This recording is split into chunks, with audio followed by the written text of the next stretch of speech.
I know that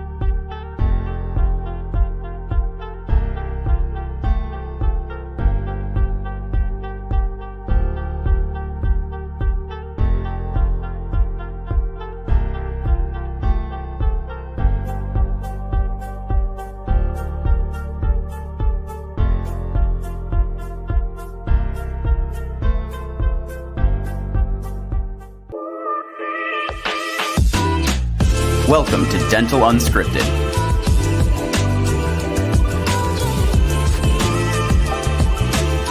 Where Mike Dinzio and Paula Quinn break down the practice ownership journey, one episode at a time. Starting up, buying, and running a successful dental practice.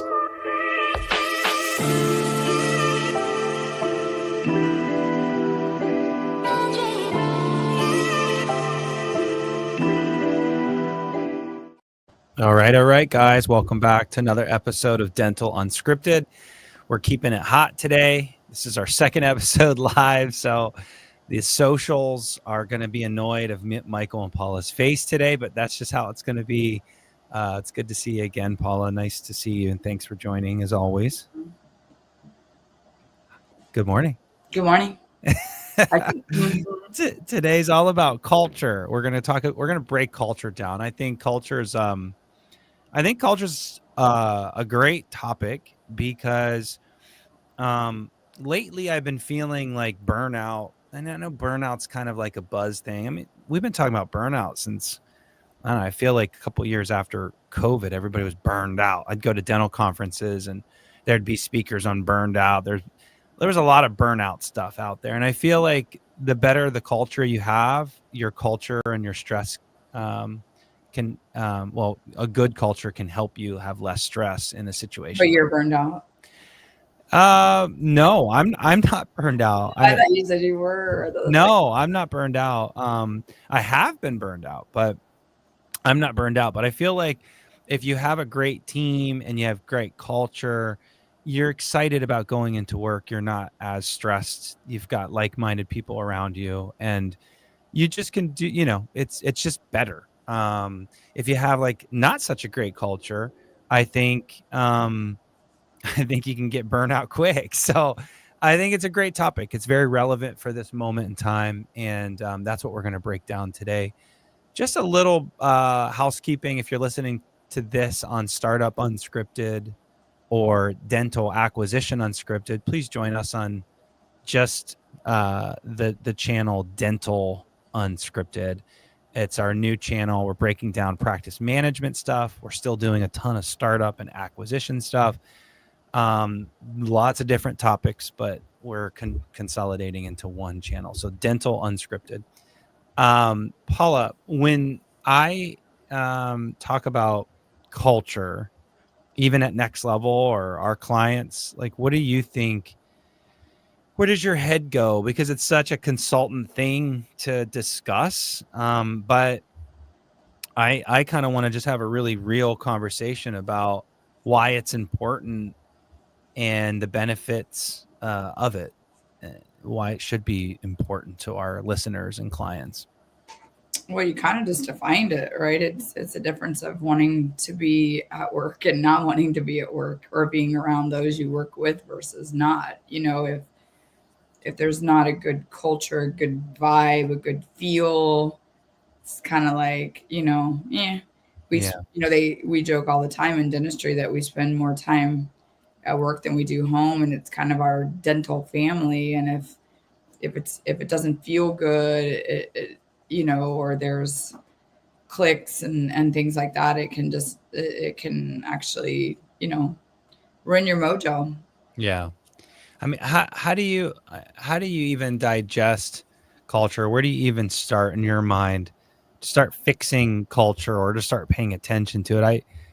I was thinking about a client that we had before this episode here in Washington, and I asked him, I'm like, hey, like, do you feel like your employees are partners, like, or are they like stakeholders? Like, do they want to come in, or do they see this as a job?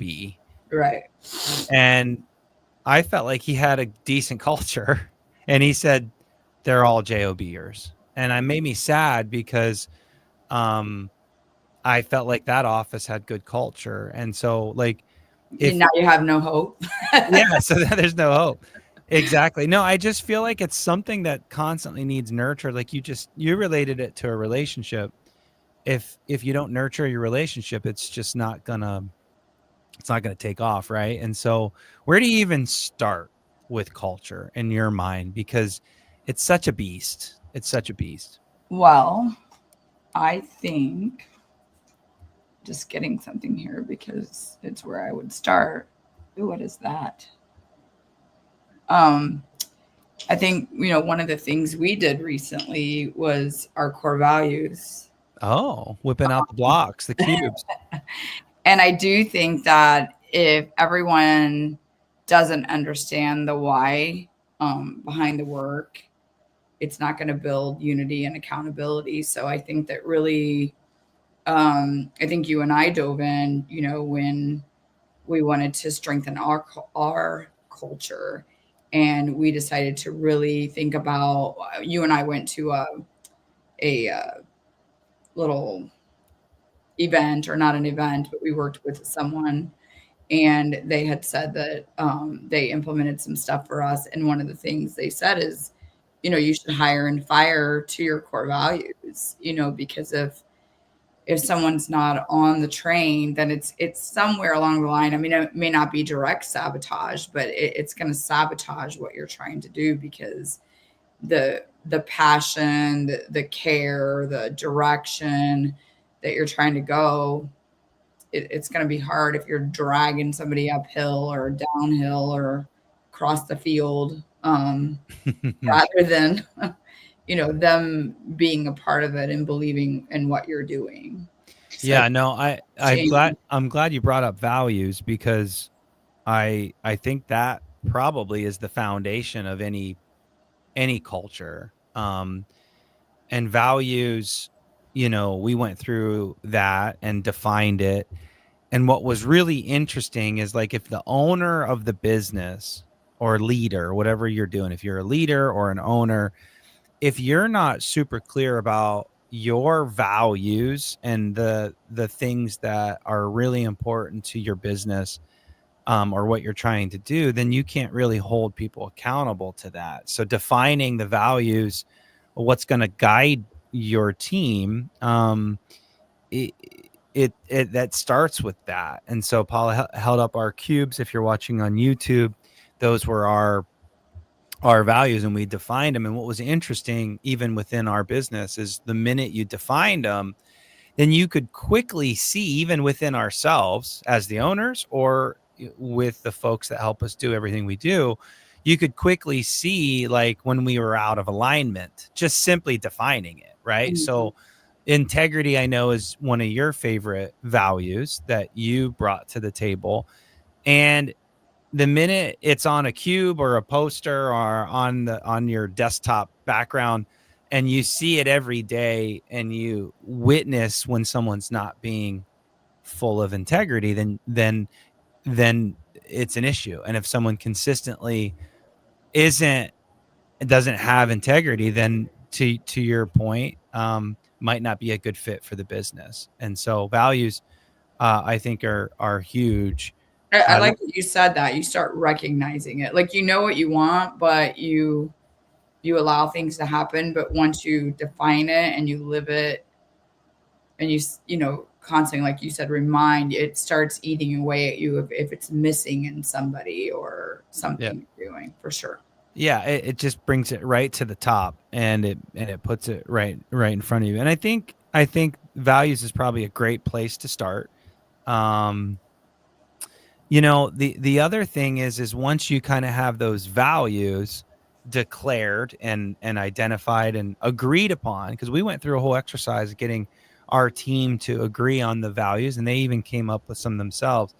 And so it's kind of like a document, a constitution, so to speak. But then, Paula, I think one of the best things you do for our clients is helping them with handling conflict and having hard discussions, conversations. You've been a team member for 35 years in a dental office, and now as a consultant, and now you have hard conversations with even our team members sometimes, even with me, your partner. And so like, okay, so now we have values defined, and you got to have a hard conversation. It's that accountability piece. Just having the poster on the wall isn't it. Once someone's breaking one of the values consistently, and it's their intention to break those values, then you got to have a hard conversation. So where do you even begin with construction or constructive communication? Because I think having values is one thing, but then having the accountability piece to it and having hard conversations is another. Well, I would say for me, I think that's jumping ahead a little bit, because I think that the other thing with just creating values is the expectations around that. So like, especially when I go back to a dental job or a dental office, if we don't know our job, we're constantly going to fail other people. Like if we don't know the expectations, we don't know, I mean, super clear expectations. So it's not just you answer the phone before the third ring. It's not just, go get a patient. It's go out and get the patient and call them Paula or Miss Quinn. It's really defining, to me, the expectations of both their job description and kind of, I hate to say it because you always say it's overused, but that clear vision, that clarity of where we are. And it's not the vision, the frou-frou vision that you see on the wall for the patients. Mission statement. It's not the mission statement. Yeah. No, it is like truly, where do we want to be in 1 year, 2 year, 3 year, 4 year? We relate it back to teams, sports teams a lot. It's like, if the quarterback isn't calling the play, could you imagine all the team running around with their own intentions on how that play is going to go? I've seen those football teams. They're not very good. Yeah. So, the Cleveland Browns for example. It's a combo of things. It's setting those clear expectations. We do a lot of startups, Michael, and they'll say to me like, oh, we don't need a morning huddle. We've got one patient today and 3 team members. We talk all day long. And my answer to them is, my response, I should say to them, is always like, yeah, but what happens when you have 8 patients? And what happens when you have 8 patients 3 days a week? All of a sudden, that communication isn't able to happen. So even if it doesn't mean just because you don't have a ton of patients on the schedule, you don't have to come in 20 minutes early. You can do it, an hour into the day if you don't have an 8 a.m. patient. But I think it still the expectations still need to be set every day for everybody, clear, concise, so that when something fails, that communication becomes easier. If I say to you, hey, show up tomorrow morning, and you do, but you don't bring anything, is that on me or is that on you? So it's once I set those clear communications, Michael, show up tomorrow 8 a.m., bring a pencil and notebook and whatever, and then you don't, now we have something to talk about. Mm-hmm. I feel more empowered and confident in having that conversation with you because I set the expectations. If I don't, now I'm probably just going to let things slide because I'm thinking, well, I didn't really tell him. Yeah. Of course he didn't know. Now I'm frustrated with you. I'm having my own internal battle. Yeah. I mean, does that make sense? No, it makes total sense because I'm thinking about next level, like 1.0.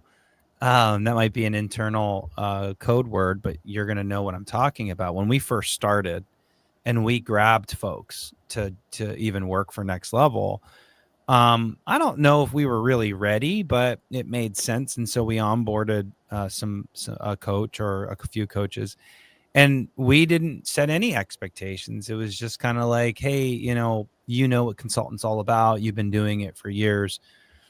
Yeah, sure. Let's do it. Right. And then when those folks just didn't do it our way or didn't have the same kind of outcome that we would like, it's hard to have a conversation about how they did wrong, because we never set those expectations on them from day one. So I think it's a beautiful example, because a startup has nothing going on. Nothing. They're sitting around picking their nose. There's nothing going on. And so what a beautiful Well, I time. hope they're not picking your nose. Well, Or at least using gloves. just use gloves.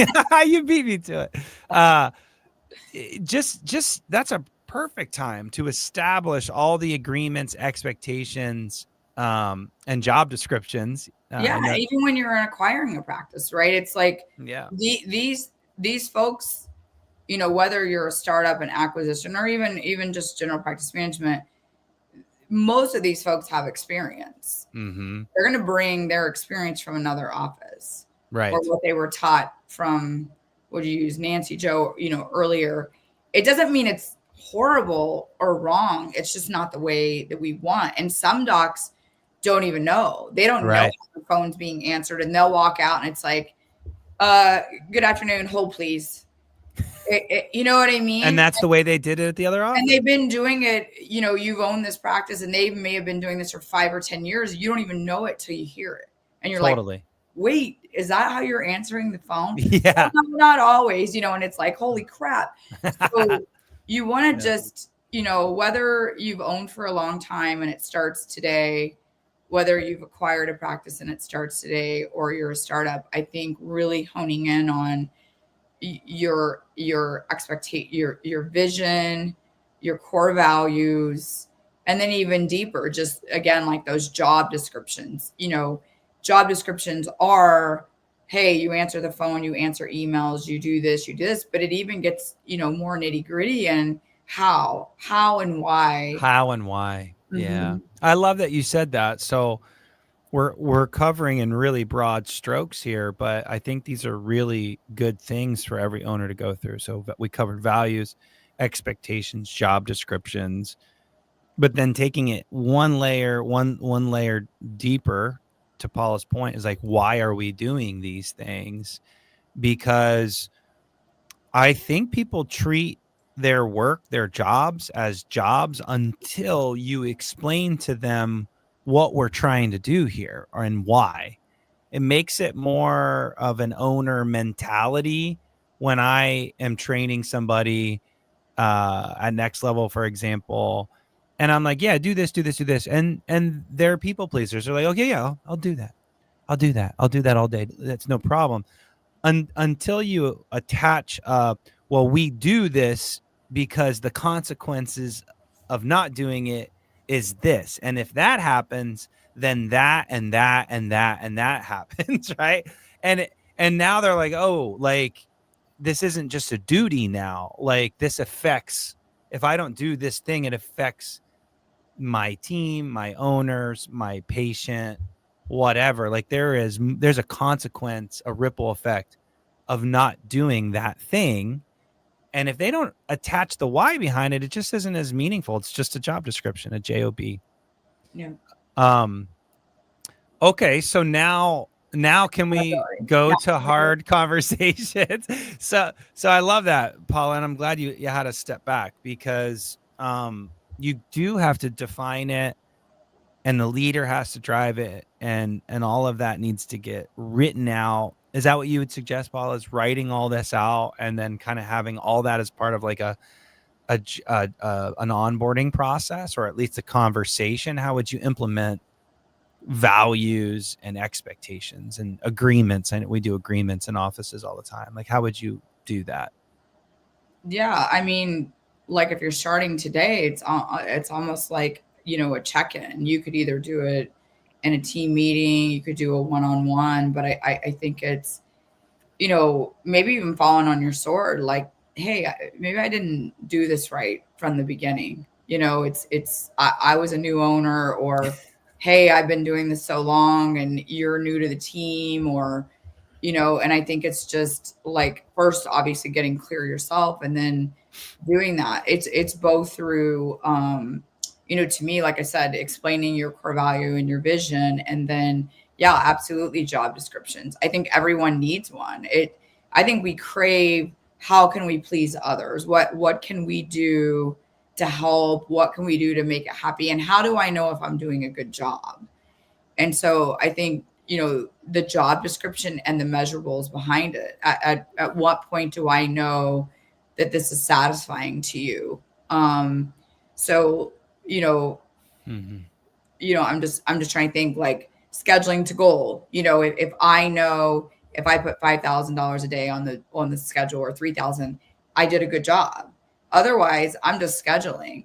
Doctor's Mhm. frustrated, doesn't know what's happening up there, until finally someone comes up and says, "Why is our month so crappy? Mm. What happened?" And I'm like, "What do you mean? What's it supposed to be at?" You know what I mean? Yeah, Wait, exactly. there was something all day long, or whatever. So I think it's, setting all those expectations and absolutely writing it down.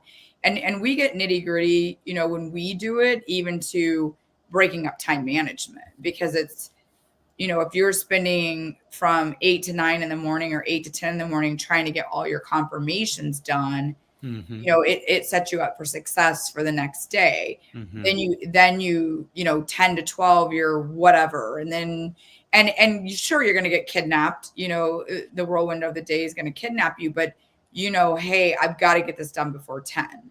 So it's yep. What I wanted to make sure that we really, I love that, because I love that you're adding a lot of contextual context to this Well, I conversation. am, because it's going to make me as an owner happy, and it's going I to make know you as an employee happy, it's because it's it's perfect, because you can write it down. You could have the team all agree on it. You can create job descriptions, and that's all setting everybody up for success.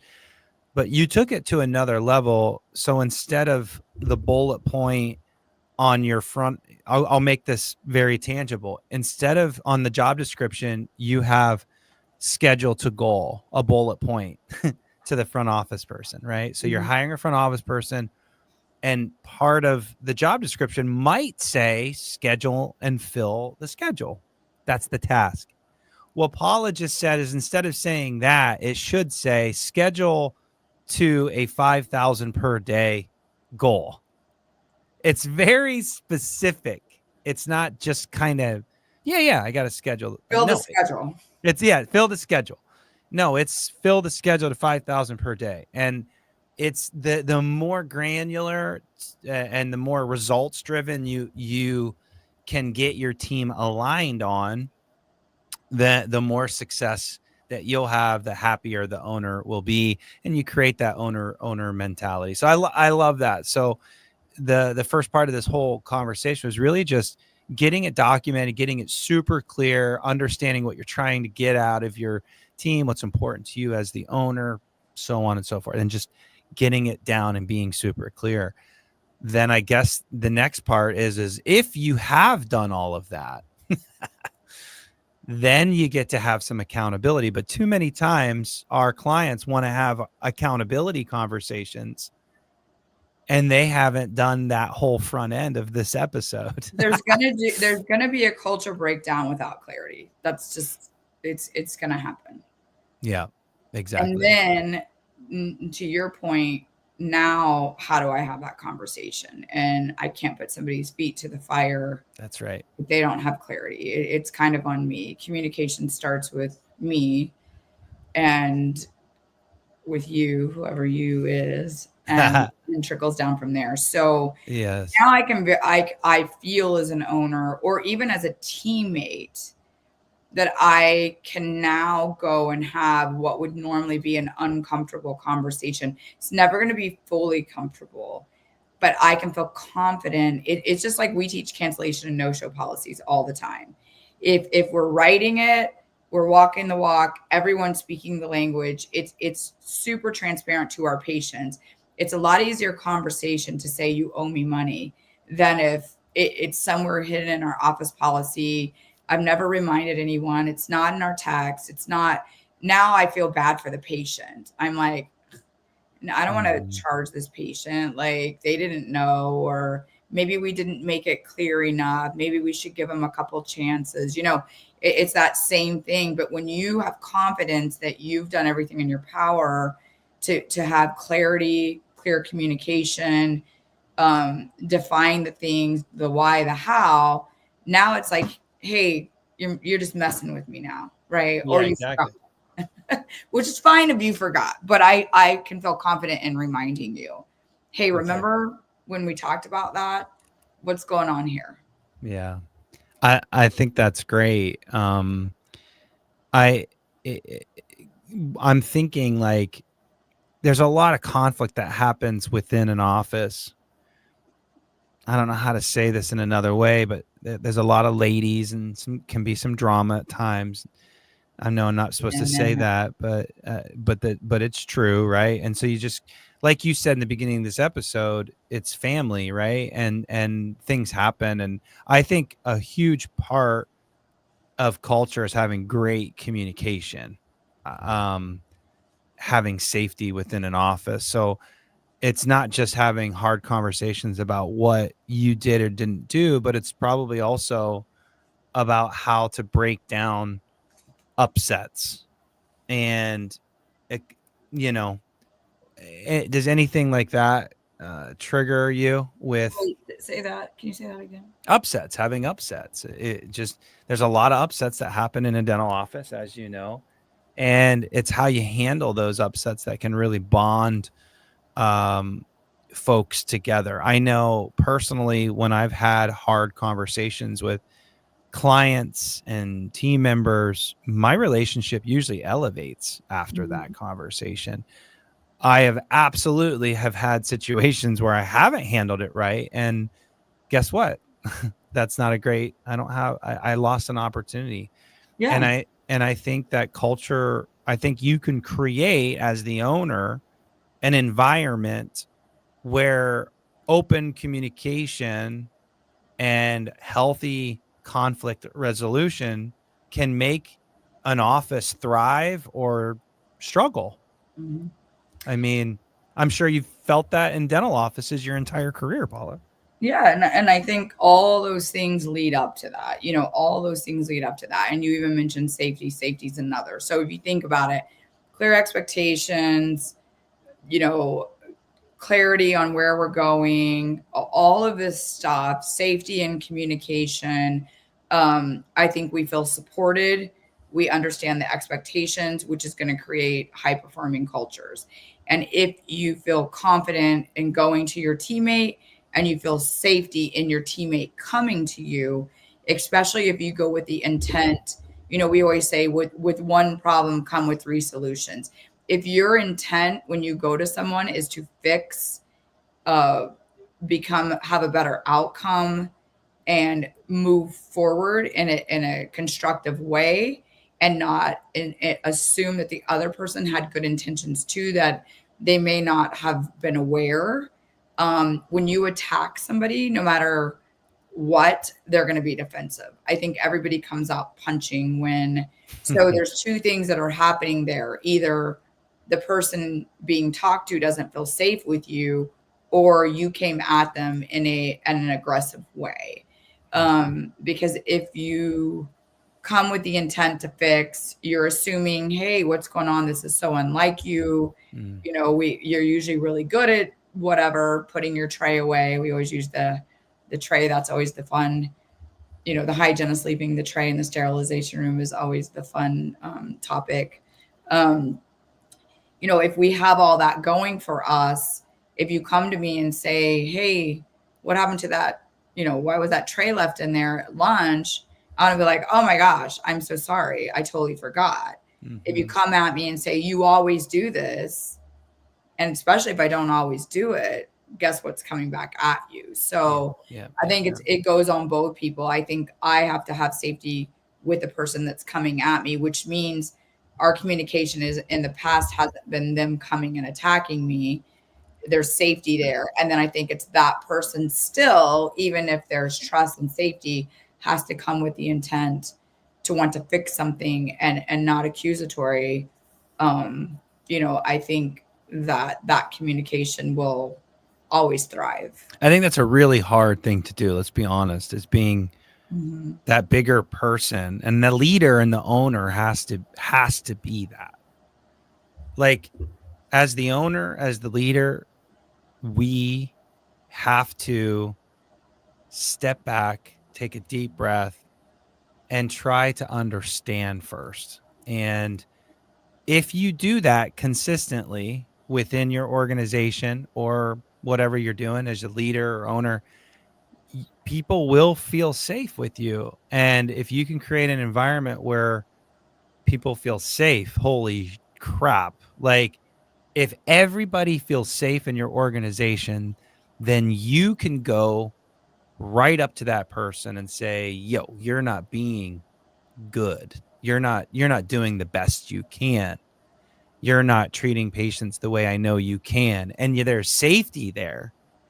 And that person levels up because you have that safety. But if you don't, then you got to dance around this weird like thing. But if you can work on that, just like you could work on that with your relationships at home, any relationship you're in, creating that safety is really huge. I wanted to actually pivot.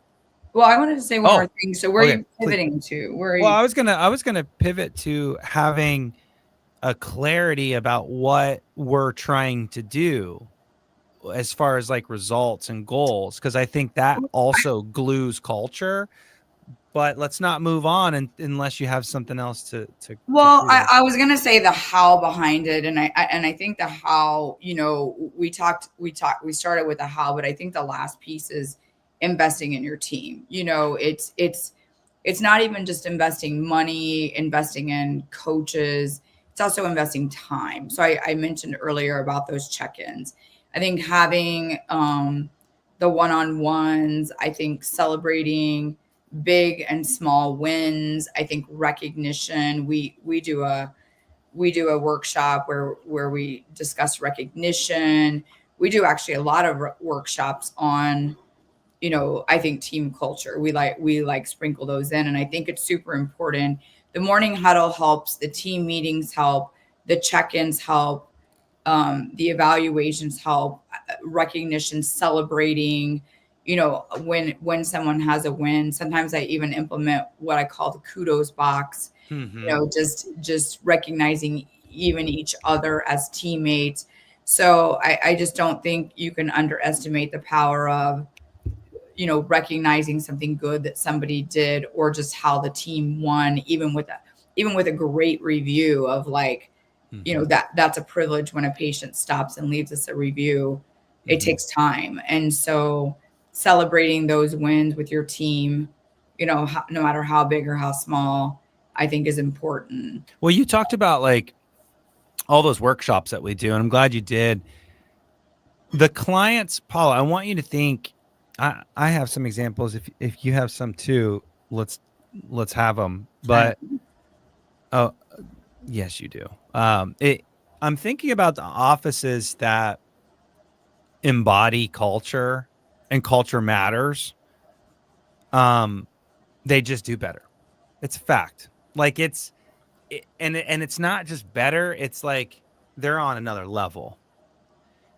I think about a lot of our young practice owners who are a little younger in their career and haven't felt the pain of managing people yet. And there's a clear difference in folks that like really care about this stuff. And then there's a lot more people that don't. And I'm just going to tell you that the folks that really do embody this idea crush. They crush, and their teams are better, and they don't burn out, and they're not as stressed. And it's just a beautiful thing. And when folks hire us, sometimes they think we're just going to come in and fix their culture for them. We cannot fix your culture because it's driven by the owners. And do they actually take these workshops and do the things and live these things and create the posters and buy the cubes with the values and hold people accountable, and they actually buy into it.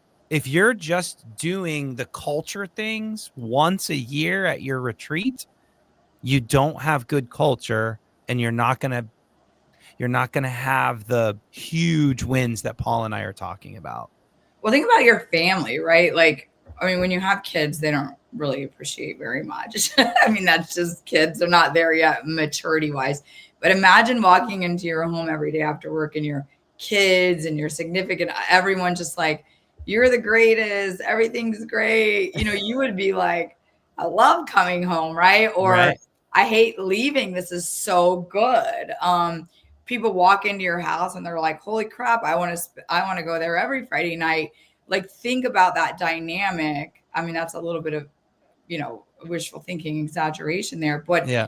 if you had that at work where we're using please and thank yous, we're saying good morning and goodbyes, we're jumping in where we're needed, we're appreciating, we're thanking every time someone helps us, we're appreciating, you know, the small things, even if it's something that they should do. You Anything. know, using words like absolutely, I'm happy to help, where can I help you, even though I'm busy. Like, could you imagine? You'd be like, Wow. it's the best freaking place ever. Like, I That's love right. this place. I love the people I work with. You know, and I do think, Michael, it starts with the owner, because Of course it does. Everything does. yeah, I really do. So, you know, anyone out there, all you dentists listening, you know, but it doesn't have to be, you know, one person can change an office. Maybe the dentist, the owner needs, you know, they don't recognize it. And, you know, it's the front office, it's the hygienist, it's the dentist or the assistant. That's right. They can also turn a culture around. That's right. And you got to get those culture suckers out of there. There's a book that I read and like, it's called, it's the bus one. Paula, help me. Bus. The Energy Bus. Energy Bus by John Gordon or something like that. And he talks about energy vampires. And that's basically a culture vampire. If you get a culture vampire that's sucking all the culture out of your business and your organization, get rid of them. They are killing you inside and out. Paula, you talked about like the pleasantries. It's sad that we even have to say what you just said, the please and the thank yous. And it's sad that we even have to say that. I think. You mean sad that I need to say thank you to people, or No, sad it's sad that we need to highlight that we should do it. It should just happen. And I know it doesn't just happen. No, you know, you're busy. You've not worked in a dental practice, but I'm just as busy as you. Well, Right. And even in our business, right? I'm just as busy as you. Yeah. I don't think about thanking you every time you bring a new client into our culture. I don't thank you every time. Yeah. You know, you get off the call with me in front of a dentist. It kind of goes without saying. That's true. That's true. And I appreciate everything you do, and I know that you know that. But you know, if you constantly heard it, not just from me, but every one of our team members, and it's in front of a doctor, and they're thinking, wow, like they love each other. Yeah. Holy shit, this is like, these people are weird, but I like it, you know. Yeah. You know, so no, it isn't sad. I think we just True. get very busy. We're very busy with the things. America's a very busy culture anyway. Yeah. And even after, like you mentioned COVID earlier, I think we got even more busy. Yeah. We're all in it. What's in it for us? And, you know, Totally. my job is just as hard as yours. And I got my own stuff to worry about. So you're right. I mean, it is sad in a way, but I think it's much more common than not. Yeah. But for sure. So I think that's beautiful. Paula talked about the pleasantries and just slowing down and taking the time. That's so Paula, if you know Paula. I'm the conflict guy. And I think, holy crap, there's such an opportunity with conflict. I'm telling you, if you could lean into conflict, I hate it. It's against all of my nature to have any conflict in my life. But you're just, folks, you're just going to have a lot of conflict in your life, especially if you own a business. There's going to be a lot of conflict in your life. I've learned over the years as a business owner, whatever, throughout this journey of life, that conflict, if you lean into it, your outcome, it's just next level. If you can handle conflict situation, I feel like it has a tenfold effect. The pleasantries absolutely do, but when you handle something that's just icky and you come out, you just have this like this safety, this another respect for that person. It really can take things to another level. So owners, leaders, when you see conflict, and I'm talking to myself right now, when you see conflict, lean into it, handle it in a healthy way, you're going to have an incredible impact to your business and organization. And when you say that, you don't mean, it doesn't always have to be two people fighting conflict. It's something is broken in the system, and Yeah. you're watching it happen, and you have to have those difficult conversations, whether it's a person, well, it's always a person doing it, but whether it's like just skipping a step or Right. not showing up for the organization, Right. whatever that is. But I do, yeah, it's Encouraging to hit it head on, because usually it makes or breaks the relationship. it And does. if it makes it and everything gets amazing and it takes the whole practice to another level, or it breaks it and you get that energy. I looked over here, I think I have it. That energy sucker out of there, and Yeah. they'll probably be happier for it too. It probably wasn't, it may not even be them. It just might not be the right place for them as well. That's Sure. right. But I will say that, like, you're right. Like smaller conflicts or things like, absolutely great. Lean into that.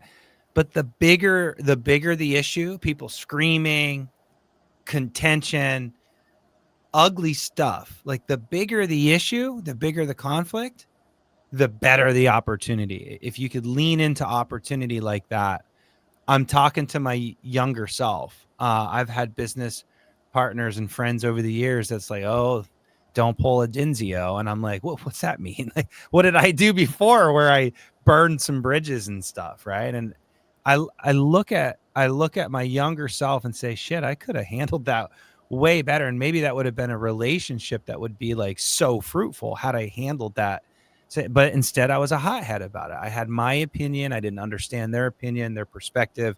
And although to me, it felt super clear that I was right, boy, I dug in and it, man, I could have had such a better relationship with that person. So I'm talking to my younger self. I'm talking to you, younger. Here she goes. I'm talking to my today self, apparently, specifically with my business partner and all the problems she has with me. As a hothead, but I have handled things as a hothead before. Let's bring in a question. I think it came through Next Level Consultants YouTube channel. If you're watching on YouTube, today folks aren't as loyal. Here's the question. Today, folks aren't as loyal as they and always looking for the next best thing. I think that's so true. How do you hedge against that?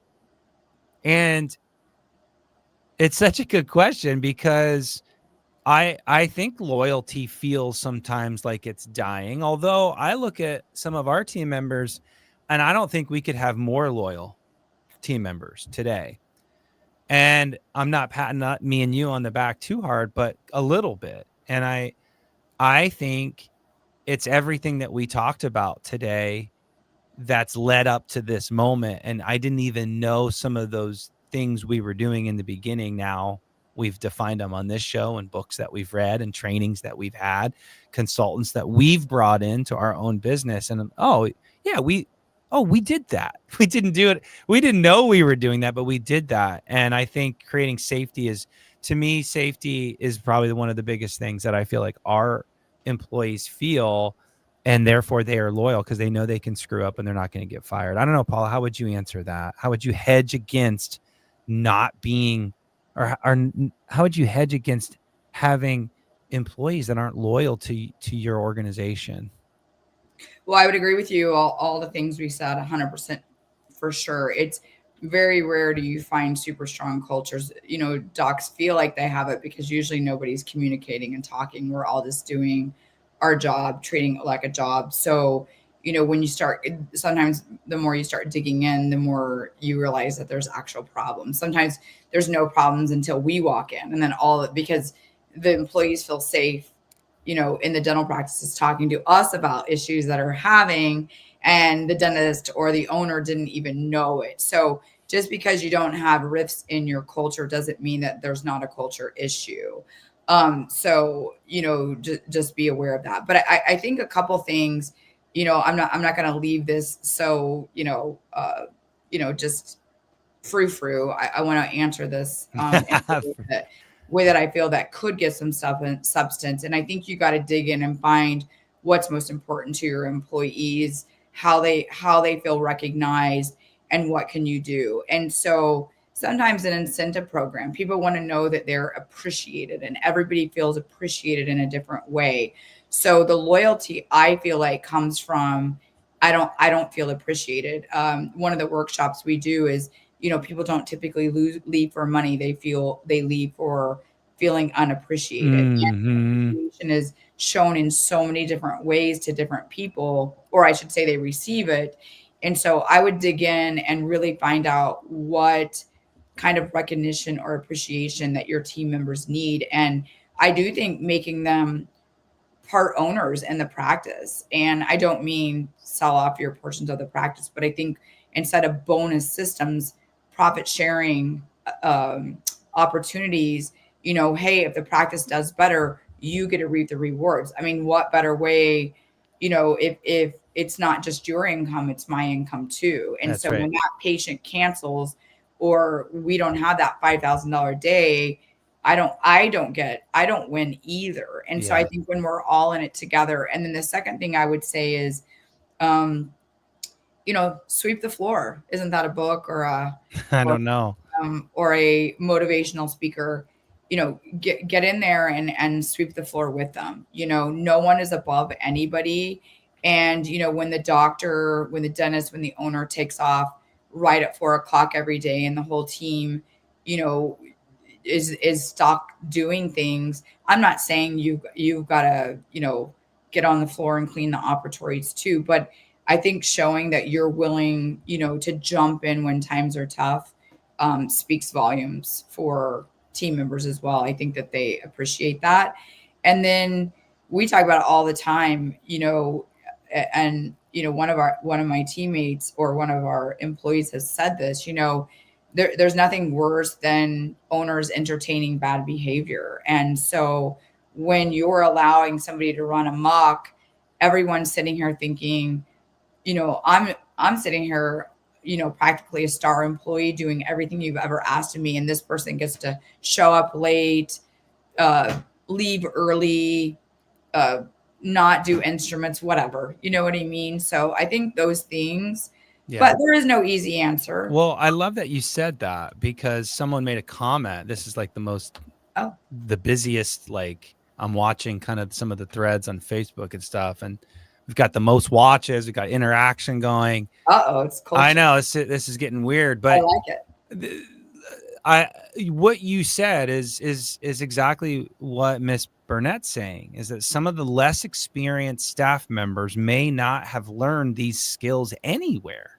And it is the responsibility of the owner to teach them and set the expectation. And I think that sums up everything, that as a leader owner, you have to lean in, like we've been talking about, and teach these younger, inexperienced staff members. Now, when you're the inexperienced owner, that's the question. Get yourself some help from maybe some consultants like us or mentors, whatever. But like, you have to teach these team members these skills. It's not just like a work environment skill. It's also family and relationship environment. And yeah, you got to teach them tools, give them tools to manage through these conflicts and stuff. So, boy, we've gone a little further and a little longer on this episode just because we were jiving. And anything that you would love to kind of put an end cap on this program before we shut it down, Paula? Well, I think, real quick, right before we got on, we were talking about, culture, eat strategy for breakfast. And one of the things I just want to say on that what that actually means is you're not going to succeed if the team is not aligned and engaged to execute that strategy. So That's right. if you have a strategy, you have to have someone to execute it. And the stronger your team is, the more aligned your team is, the more engaged they are with everything you got going on. That's when the execution happens. I love that. Yeah. Just remember that, because you got these SOPs, you've got these, well, we don't usually have that either, but when we do, we've got to do all those things that Michael and I have been talking about for the last 50 minutes, 45 minutes, or else it's just going to be an SOP in a book or a pipe dream. I love that. Exactly right. Boy, lots of things that we covered today. I can honestly say that you can. I love that you talked about strategy, because where I was going to go earlier on the episode is talk about your goals, talk about where you want to be in 1 year, 3 year, 5 year, declare goals, get everybody thinking the same. And I think that is so important. However, you could talk about numbers and where you want to go all day long and have all the strategies and how you're going to do it. But if people don't like working for you and you don't have a good culture, none of it's going to work. So there's a lot there. And needless to say, you got to work on the people. And that's the hardest thing about this business. It's why we have a job and we're blessed to do it. And lean into this discussion with your organization and practice. So I guess without further ado, let's shut this program down. Thanks so much for all the activity online and following us, subscribing, liking, all the things. Tune into the next episodes. How about if anyone has any, I don't know, Michael, I don't know if we've ever done this, but if anyone has any input, hit us up on Facebook or Instagram and let us know some things out there that you'd like to hear more about that can really help, drive your practice. We try to hit on lots of different things, but we're always open, to things like that. So great idea. Good way to end that. Okay, guys, thanks so much for your time. We know it's a big deal to give people time. Thank you. We appreciate it.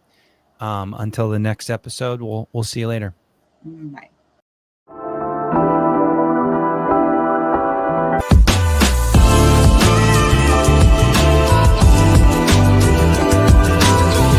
Thanks for listening. Let us know how you like the show. Rate us on Apple and Spotify. Subscribe and follow for more.